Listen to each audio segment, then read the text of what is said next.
എല്ലാവർക്കും നമസ്കാരം. എന്റർടൈൻമെന്റ് കീഴിലേക്ക് എല്ലാവർക്കും സ്വാഗതം. എന്റർടൈൻമെന്റ് കിഴി റിയാക്ഷൻ ആണ്. ജേസൺ സഞ്ജയ് ഫസ്റ്റ് ആളുടെ ആദ്യത്തെ സിനിമ വരാൻ പോകുന്നു. ആ സിനിമയുടെ അനൗൺസ്മെന്റ് വന്നിട്ടുണ്ട്. നമ്മുടെ ലൈക്ക പ്രൊഡക്ഷൻ്റെ കൂടെ ചേർന്നിട്ടുള്ള സിനിമയാണ്. നായകനാവുന്നത് സന്ദീപ് കിഷൻ, തെലുങ്ക് നടൻ സന്ദീപ് കിഷൻ. നമ്മൾ ആൾറെഡി റൂമർ പറഞ്ഞിട്ടുണ്ടായിരുന്നുണ്ടോ സന്ദീപ് കിഷൻ ആയിരിക്കും എന്നുള്ളത്. എന്താണെങ്കിലും ആള് തെലുങ്കു ആർട്ടിസ്റ്റ് ആണെന്നുള്ള കാര്യം നമ്മളിപ്പോഴാണ് പറഞ്ഞത്. തമിഴാന്ന് കരുതിയിരിക്കുക. എന്താണെങ്കിലും തെലുങ്കാണ്. അതെ, എന്താണെങ്കിലും തെലുങ്കിലും തമിഴിലുമാണ് സിനിമ വരുന്നത്. ഓക്കെ ഓക്കെ, കാണാം. തുറക്ക്. നമ്മുടെ വിജയ് ആള് രാഷ്ട്രീയത്തിലേക്ക് പോയി.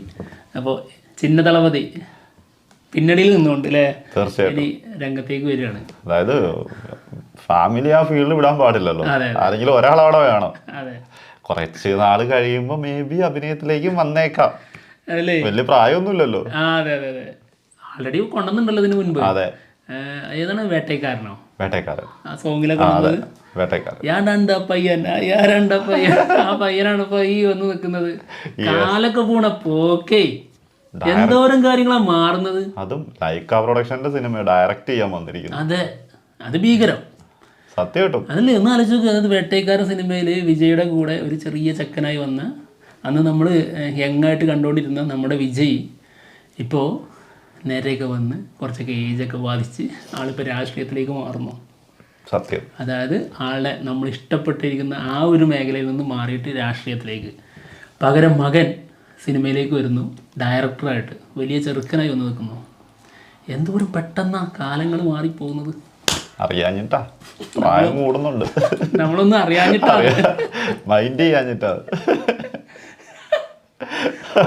ഓക്കെ, എന്തായാലും നമുക്ക് ഇതിന്റെ അനൗൺസ്മെന്റ് വീഡിയോ കാണാം.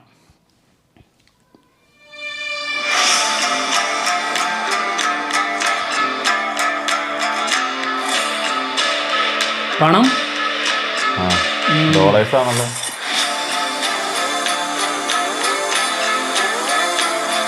ഇത് നമ്മുടെ ചക്രവർത്തി അല്ലേ, ഹീറോന്റെ ചെയർ, ക്യാരക്ടറിന്റെ ചെയർ. തമൻ മ്യൂസിക്. വാവ്,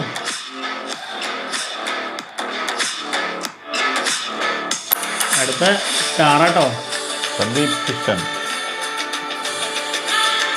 സന്ദീപ് അല്ലല്ലേ, സുന്ദീപ് ആണല്ലേ. സുന്ദീപാണ്. ഓ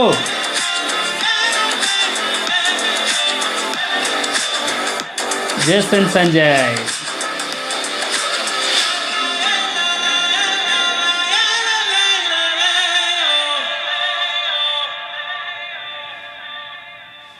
സംഭവം കൊള്ളാട്ടോ. ഇത് ഉറപ്പിച്ചോ, ചെക്കൻ കുറച്ച് കഴിയുമ്പോ സിനിമയിൽ അഭിനയിക്കുകയും ചെയ്യും.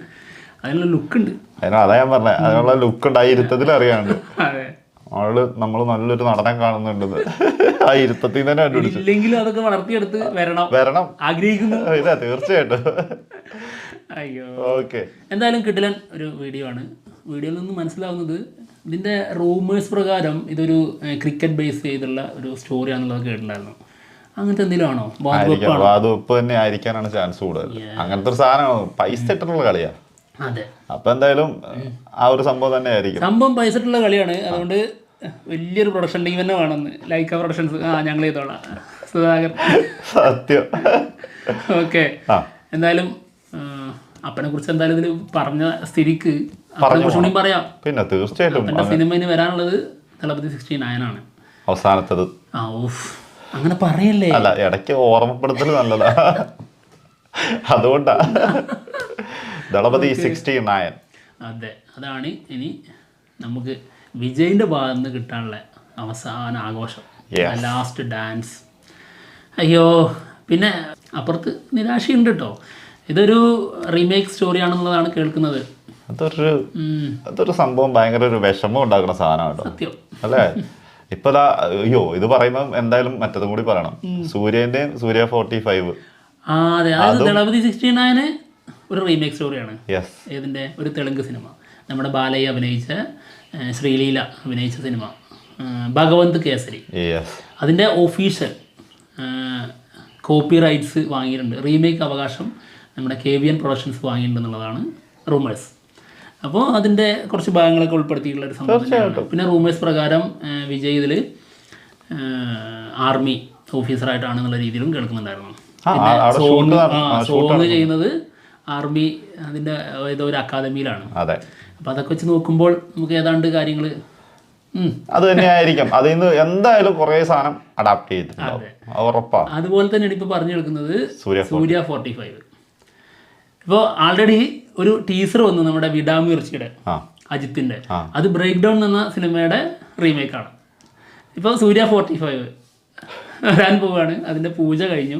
സൂര്യ 45 നമ്മുടെ തെലുങ്കിൽ നിന്ന് മറ്റൊരു സിനിമയാണ്, അതായത് വീര. ഇത് ഒഫീഷ്യലായിട്ടുള്ള റീമേക്ക് അല്ല, അൺഒഫീഷ്യലായിട്ട് ഇതിൻ്റെ അഡാപ്റ്റേഷൻ ഉണ്ടാവും എന്നുള്ളതാണ് കേൾക്കുന്നത്. ഒരു 10-25 മിനിറ്റ് അതിനകത്ത് നിന്ന് എടുക്കും. അതിൻ്റെ മെയിൻ സംഭവങ്ങൾ വലിച്ചെടുക്കും. എന്തായാലും നമ്മുടെ രവി തേജ നായകനായ സിനിമയാണ് വീര. ആ സിനിമയുടെ റീമേക്ക് അല്ല, റീമേക്ക് പോലെ. അതെ, കുറച്ച് സാധനങ്ങൾ മാത്രമേ എടുക്കുന്നുള്ളൂ. എല്ലാം റൂമേഴ്സാണ്, എല്ലാം റൂമേഴ്സ്. അതും വേറൊരു സത്യം കേട്ടോ. എന്താ 3 റൂമേഴ്സാണ്. അതെ, എന്താണെങ്കിലും എന്താന്ന് വെച്ചിട്ടുണ്ടെങ്കിൽ സൂര്യ 45ന്റെ കുറച്ച് കാസ്റ്റിംഗിന്റെ ഒരു ലിസ്റ്റ് ഒക്കെ വന്നിട്ടുണ്ട്. അതൊക്കെ ഗംഭീരമായിട്ടുണ്ട്. സൂര്യ നായകൻ അതും അടിഗംഭീരം, സർപ്രൈസ് ആയില്ലേ. പിന്നെ സൂര്യ 45 സൂര്യ നായകൻ എന്നൊക്കെ പറഞ്ഞാൽ ഞെട്ടിക്കൂലേ. RJ ബാലാജി സംവിധാനം, RJ ബാലാജി അഭിനയിക്കുന്നുണ്ട്. ആളഭിനയിക്കുന്നുണ്ട്, അത് ഉറപ്പല്ലേ. ആള് കിടിലൻ നടനാണ്. ആള് സംവിധാനം ചെയ്യുന്ന സൂര്യ സിനിമയിൽ ആൾക്കൊരു പ്രധാന വേഷം ഇല്ലാതിരിക്കുവോ? അതെ. പിന്നെ തൃഷയാണ് ഇതില് നായിക. തൃഷയുടെ കരിയറും നോക്ക്, പീക്ക് ലെവലാട്ടോ. എല്ലാം കിടില സിനിമകള് വരാനിരിക്കുന്നതൊക്കെ വലിയ സ്റ്റാറുകളുടെ സിനിമകൾ. ഇതിലാകെ ഒരു അങ്ങോട്ടും ഇങ്ങോട്ടും ഇല്ലാതെ നിൽക്കുന്നത് ഒരൊറ്റ സിനിമയാണ്. അത് നമ്മുടെ ലാലേട്ടൻ്റെ കൂടെയുള്ള റാം മാത്രമാണ്. അതൊരു സത്യം കേട്ടോ. അല്ലെങ്കിൽ എല്ലായിടത്തും തെലുങ്കിലായാലും തമിഴിലായാലും മലയാളത്തിലായാലും ആളുടെ പൂന്തുകളായിട്ടാണ്. ഇപ്പോൾ ഐഡന്റിറ്റി ടൊവിനോയുടെ കൂടെ. ഇനി തെലുങ്കിലേക്ക് നോക്കിക്കഴിഞ്ഞാൽ അവിടെ വിശ്വംഭര ചിരഞ്ജീവി ഗാരുവിന്റെ കൂടെ. വിടാമുയർച്ചയില് സൂര്യ 45 ഗോട്ടിൽ ആൾറെഡി വന്നു. തഗ് ലൈഫിലില്ലേ ആള്? തഗ് ലൈഫില് തൃഷ, ലൈഫിലുണ്ട്. തഗ് ലൈഫിലുണ്ട്. എല്ലാ മണിരത്നത്തിന്റെ കൂടെയാണ്. അപ്പൊ എന്തായാലും ആ സിനിമയിൽ ഉണ്ടാതിരിക്കൂല. ആൾറെഡി 2 സിനിമ ആള് വന്നു, അതായത് PS1 PS2. അതിനുശേഷമാണ് വീണ്ടും മണിരത്നത്തിന്റെ സിനിമയിൽ ആള് വരുന്നത്, അതും കമലഹാസന്റെ കൂടെ. അപ്പോൾ ആളുടെ ഒരു വേറെ ലെവൽ ടൈമാണ്. പിന്നെ മറ്റൊരു കാസ്റ്റിംഗ് നമ്മുടെ മലയാളത്തിൽ നിന്ന് എൻ്റെ ഫേവറേറ്റ് ആയിട്ടുള്ളൊരു നടിയാണ്. ഈ സിനിമയിൽ ഒരു പ്രധാന കഥാപാത്രമായിട്ട് വരും എന്നുള്ളതാണ് കേൾക്കുന്നത്. സ്വാസിക വിജയ്. ഒന്നും പറയാനില്ല, ആളവിടെ ലബ്ബർ പന്തിൽ വന്നിട്ട് ഗംഭീര പെർഫോമൻസ് ആയിരുന്നു. അത് പറയാതിരിക്കാൻ പറ്റില്ല. ലബ്ബർ പന്തില് അതെ, നടി എന്ന രീതിയിൽ സ്വാസിക വേറെ ലെവലാ. ഡാൻസറും അവതാരകയായിട്ടും വേറെ ലെവലാ. പക്ഷെ എപ്പോഴെങ്കിലൊക്കെ വായിൽ നിന്ന് വന്ന് വീഴുന്ന ചില മണ്ടത്തരങ്ങളുണ്ട്. അത് മാത്രം ചെറിയ ചെറിയ മണ്ടത്തരങ്ങളൊക്കെ, പാമ്പ് തിരിച്ചു വരുന്നതും കൊടിച്ച പാമ്പിനെ തിരിച്ചു വിളിച്ച് വിഷം ഇറക്കിച്ചിട്ട് പോകുന്നത്, അങ്ങനത്തെ കുഞ്ഞു കുഞ്ഞു ഹോബീസ് ഒക്കെ ഉള്ളു. ബാക്കിയെല്ലാം ഓക്കെ. പിന്നെ അടുത്തത് അനന്തി. ആളെക്കുറിച്ച് നമുക്ക് അറിഞ്ഞൂടാ. വിജയ് TV ആങ്കർ ആണെന്നോ ആണെന്തോ ആണെന്ന് കേൾക്കുന്നുണ്ട്. ഇനി വല്ല സീരിയൽ നടിയാണെന്ന് അറിഞ്ഞൂടാ. പിന്നെ രാമചന്ദ്രൻ ദുരൈരാജ് നമ്മുടെ നൻപകൽ നേരത്ത് മയക്കത്തിലൊക്കെ വന്നിട്ടുണ്ടായിരുന്നു. പേട്ടയിലൊക്കെ ഒരു പ്രധാന കഥാപാത്രം ചെയ്ത ആളാണ്. മഹാനിലൊക്കെ ഉണ്ടായിരുന്നു ആള് തന്നെയാണ്. ഇങ്ങനെ 6 പേരുടെ. ഇനി വേറൊരു കാര്യം പറയാനുള്ളത്, ഇതിന്റെ സ്റ്റണ്ട് മാസ്റ്റർ നമ്മുടെ KGF-ന്റെയും കാന്താരേന്റെ ഒക്കെ സ്റ്റണ്ട് ചെയ്തിട്ടുള്ള പേരും മറന്നുപോയല്ലോ. പേരെന്തായിരുന്നടാ? ചേടാ നോക്കിക്കോ, എന്തായിരുന്നു? അങ്ങനെ തന്നെ വിളിയോ? എന്താ എൻ്റെ അതിലുണ്ടായിരുന്നോ? എന്തി കിട്ടുന്നുണ്ടായിരുന്നോ? കിട്ടുന്നതിനകത്തില്ലല്ലോ. ഒരു മിനിറ്റ്, അങ്ങനെ വിളിച്ചിട്ടോ? ഇങ്ങനെ വിളിച്ചിരുന്നേ?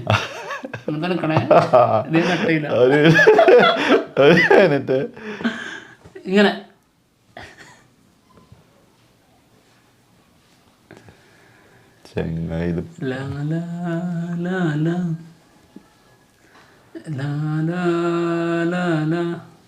ജോയിൻ ചെയ്തു എന്ന് പറയുന്നുണ്ട്. പേര് വിക്രം മോർ.